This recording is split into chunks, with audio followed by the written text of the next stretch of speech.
Oke guys, selamat pagi yang cerah, pagi yang indah. Kali ini saya duduk bersama Bapak ataupun Om dipanggil ya Pak ya? Bapak boleh, Oh, Bapak Om boleh. boleh, Abang boleh. Abang boleh. Yang lebih detailnya? Orang sih cenderungnya manggilnya Abang gitu ya. Abang ya. Oke. Kali ini saya manggilnya Mas boleh ya? Boleh, boleh. Mas Janprido Damanik. Beliau adalah salah satu motivator yang bisa memberikan sedikit pandangan hidup mengenai bagaimana cara manusia untuk menentukan pilihan, kebijakan dalam menangani suatu masalah ataupun hal-hal keputusan yang akan diambil terkait masa depannya. Jadi beliau ini adalah salah satu seorang yang mempunyai motivasi tinggi, pekerja keras dan juga hal-hal yang berkaitan dengan yang baik untuk menuju kehidupan yang lebih baik lagi, baik itu dalam dunia maupun akhirat. Oke Pak, materi kita pada kali ini saya sedikit mau bertanya nih mengenai Bapak. Bagaimana ataupun tindakan yang dilakukan oleh manusia ketika dalam menentukan pilihannya namun dia masih timbul keraguan dalam dirinya. Begitu Pak kira-kira. Oke, jadi kan hidup ini sebuah pilihan. Iya Pak. Kita memilih untuk melakukan sesuatu yang benar atau tidak. Kita memilih berjuang atau berhenti. Kita memilih maju atau mundur. Tentu ada satu titik balik dalam hidup di mana itu titik terendah dari setiap kita, dan ketika ada di titik terendah itu kita merasa seperti hampa, gak berguna, dan aku hidup gak ada guna. Nah, titik balik, titik rendah inilah dalam hidup yang harus kita berjuang supaya kita kembali naik. Dan ketika ada di titik rendah ini, kadang-kadang kita merasa seolah-olah orang-orang di sekitar meninggalkan, masalah hidup berat.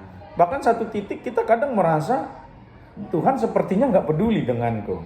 Padahal kita makhluk yang beragama, orang yang bertuhan, punya pengharapan. Nah, saya pribadi justru pernah mengalaminya. Hidup ini di titik paling rendah menurut saya waktu itu.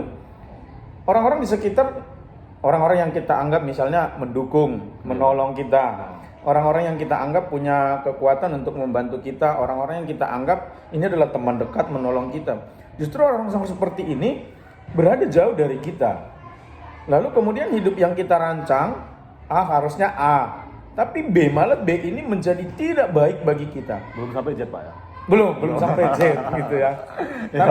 Tapi justru di sini saya malah menemukan siapa saya sesungguhnya. Kadang-kadang kita merasa kan kita ini sudah kuat, punya A, punya B, punya rancangan A atau B. Tapi ada satu masa ketika kita di titik lemah itu, kita sungguh menyadari siapa kita. Gitu. Luar biasa memang Pak Janprido ini ya. Nggak salah saya memberikan kesempatan bagi beliau untuk menjadi motivator pada hari ini.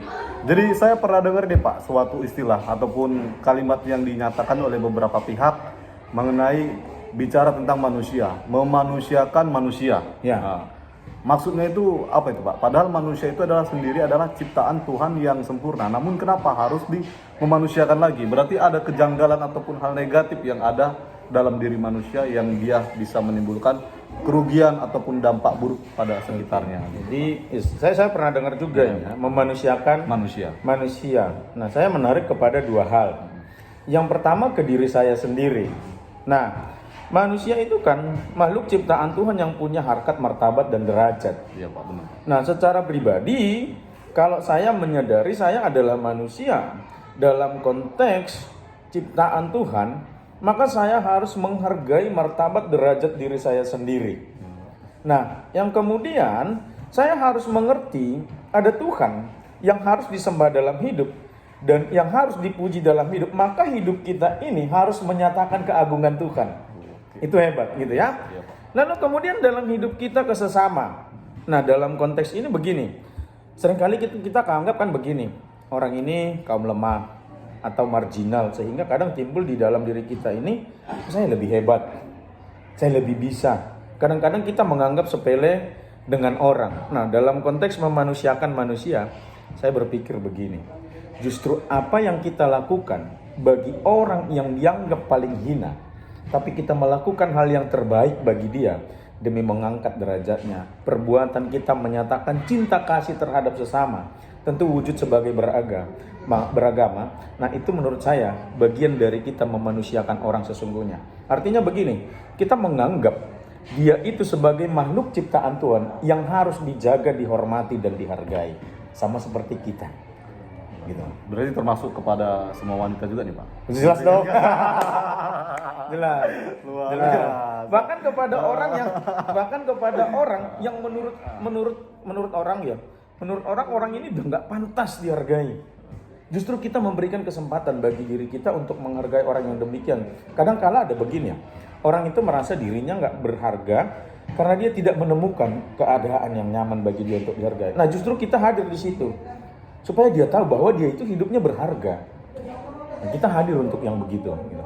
Jadi ada sedikit saya singgung nih Pak mengenai orang-orang yang berambisi besar ini Pak. Ketika orang-orang yang berambisi besar kan orang yang tidak pernah merasa puas dengan apa yang dia capai. Ya. Benar kan Pak? Nah, jadi ketika kegagalan datang dalam dirinya, tentu dia masih belum bisa menerima. Betul. Dan mempunyai keinginan lebih-lebih. Jadi Betul. apa hal-hal yang mesti dilakukan untuk mencegah terjadinya kekecewaan berlebihan dalam dirinya ketika ambisinya yang besar itu gagal ataupun belum bisa dicapai? Karena saya lihat beberapa tahun ke depan ini banyak hal yang kaitannya dengan politik. Mereka punya keinginan besar untuk menjadi seorang pemimpin di negeri ini. Ya. Gitu. Jadi mereka juga harus siap dong kalah. Betul. Gitu. Nah, jadi bagaimana menurut pandangan Bapak? Nah, setiap kita punya ambisi. Iya Pak. Tapi ambisi ini kan harus dibarengi dengan kesadaran diri. Kita punya kekuatan di mana, kita punya kelemahan di mana, dan ini harus kita pelajari. Tapi bagi saya begini, ambisi itu harus dibarengi dengan kewarasan berpikir. Rasionalisme, Iya. ya, rasionalisnya. Iya, jadi kita bisa melihat sejauh mana kemampuan kita. Misalnya kita ingin menggapai sesuatu, kan kita mengukur.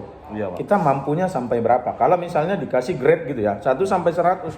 Kita ini sebenarnya adanya di angka 70.